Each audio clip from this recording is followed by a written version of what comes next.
আমার পেছনে এই মুহূর্তে দুটো দল প্র্যাকটিস করছে ডিওয়াই প্যাটেল স্টেডিয়ামের আউটার গ্রাউন্ডে। বাংলাদেশ দল রয়েছে এই পাশে এবং ঠিক তার অপোজিট ওই পাশে রয়েছে নিউজিল্যান্ড নারী ক্রিকেট দল। দুটো দলেরই সেমিফাইনালের সম্ভাবনা ছিল এবং আজকে সমীকরণটা ভিন্ন হতে পারতো যদি বাংলাদেশ শ্রীলঙ্কার সঙ্গে লাস্ট ম্যাচটা জিততো, তাহলে বাংলাদেশও বেশ ভালোভাবে সেমিফাইনালের দৌড়ে টিকে থাকতো যেমনটা নিউজিল্যান্ড আছে। কিন্তু সেই ম্যাচটার পরে সবকিছু ওলটপালট হয়ে গেছে।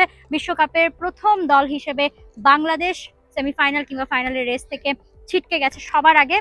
তবে বাংলাদেশ নতুন উদ্যমে প্র্যাকটিস করে যাচ্ছে। সামনে রয়েছে ভারত ম্যাচ 26 তারিখ, আর নিউজিল্যান্ড প্র্যাকটিস করছে নিউজিল্যান্ডের ঠিক একদিন পরই ম্যাচ রয়েছে, অর্থাৎ আগামীকাল ভারতের সঙ্গে। এবং এই ম্যাচটা খুবই খুবই গুরুত্বপূর্ণ। প্রথমত ভারতের ম্যাচ, যেহেতু ডিওয়াই প্যাটেল স্টেডিয়ামের আবহটা অন্যরকম থাকবে, গ্যালারি ভরা দর্শক থাকবে এবং সমীকরণ যেটা বলছে সেমিফাইনালে যে নিউজিল্যান্ড এবং ভারতের ম্যাচটা খুব খুব গুরুত্বপূর্ণ দুই দলের জন্যই, কারণ দুই দলই সমান 4 পয়েন্ট এই মুহূর্তে দাঁড়িয়ে আছে।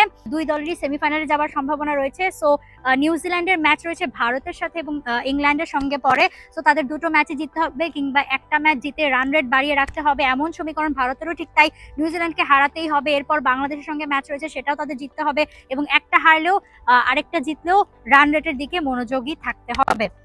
সো সেমিফাইনালের জন্য ওই ম্যাচটা খুবই গুরুত্বপূর্ণ। বাংলাদেশ প্র্যাকটিস করছে আজকে এবং আজকে বাংলাদেশ নারী ক্রিকেট বিভাগের প্রধান যিনি রয়েছেন আব্দুর রাজ্জাক, তিনিও ভারতে এসেছেন। নারী ক্রিকেটারদের প্র্যাকটিস তিনি খুব কাছ থেকে দেখছেন, তাদের পর্যবেক্ষণ করছেন। এখানে আরেকটা জিনিস বলতে চাই, বাংলাদেশ যদিও এখন তাদের বিশ্বকাপ মিশনটা আসলে ওই অর্থে শেষ, শুধুমাত্র নামমাত্র একটা ম্যাচ বাকি রয়েছে যেটা নিয়ম রক্ষার জন্যই খেলা, কিন্তু বাংলাদেশের ক্রিকেট কভার করার জন্য এখানে আমরা বেশ কয়েকজন বাংলাদেশ থেকে আসা জার্নালিস্টরা রয়েছি। ঠিক অপর পাশে নিউজিল্যান্ড টিম, যাদের খুবই গুরুত্বপূর্ণ একটা ম্যাচ, যাদের সেমিফাইনালে যাবার সমূহ সম্ভাবনা আছে এইবারের আসরে এখনো পর্যন্ত দারুণভাবে।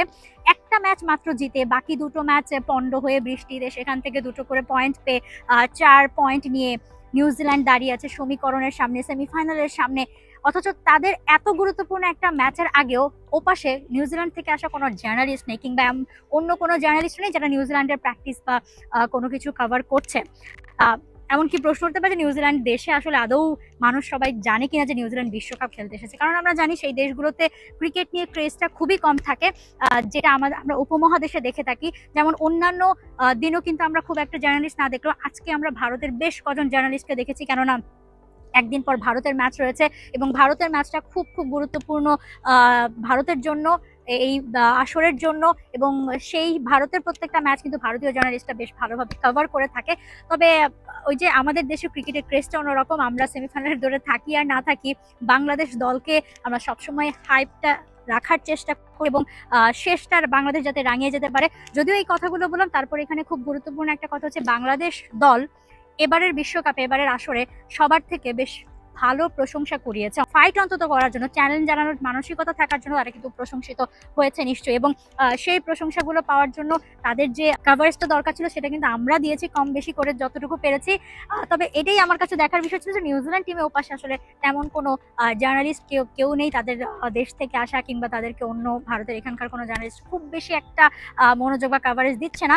অথচ গল্পটা উল্টো, ওই পাশে এখনো সেমিফাইনালের দৌড় টিকে আছে দারুণভাবে, আর এই পাশে অলরেডি বিশ্বকাপ শেষ, খাতা কলমের একটা ম্যাচ এখনো শুধুমাত্র বাকি।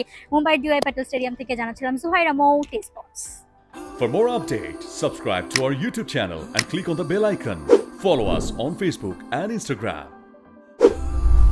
Download T Sports app to enjoy exciting games and highlights. Visit tsports.com.